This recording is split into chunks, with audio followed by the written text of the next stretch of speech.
खुलुमबाय दिनै लाइमोन हटेलखौ दिनै अपेनिं खालामबाय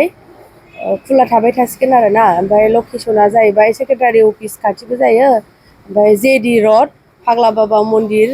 ओमफ्राय हन्डा श'रुमनि उनावहाय बयखौबो जाफैगोन संनायफ्रा हम स्टाइल जागोन आइटेम्सफ्राथ' बे अनला दाउ नारजि अमा सबाय दाउ बोरमा हांसो दाउ लकेल बेफोरखौ गासिखौबो मोनगोन आरो रेटआ एसे खमावनो होगोन बयबो सापर्ट खालामगोन होननानै आसा खालामबाय आंखौहाय टाइमा फुंनि 10टानिफ्राय हरनि 10टासिम थागोन टाइमा अनलाइनावबो मोनगोन जमेट'आव होगोन एसे उनाव दा मोनथ'नाय नङा साननैसोनि उनाव मोनगोन जमेट'आवहाय बाजाज बाइक सालायनो मोजां मोनग्रा रायजो राजाफोरनि थाखाय मोनसे गोजोनथाव खौरां सेरफांगुरि बाजाज श'रुमा फुजा 2024 धामाका अफार होगासिनो दं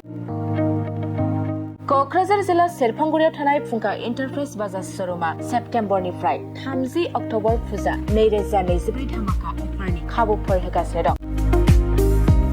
नोंथांमोना सेरफांगुरियाव थानाय फुंखा एन्टारप्राइज बाजाज श'रुमाव खुंफुंजानाय फुजा धामाका अफाराव फैनानै नोंथांनि लुबैनाय बाजाजनि बाइकखौ लांफैनो हागोन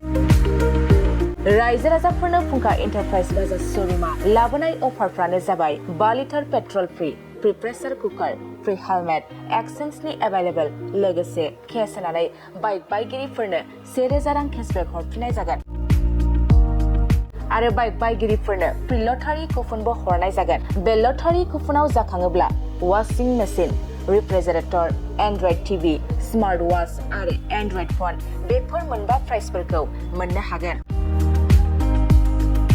नोंथाङा आबुङै मिथिबावनो थाखाय 6003817191 9101598021 आरो 9101547892 जानबुं नम्बराव खौरां लाहरनो हागोन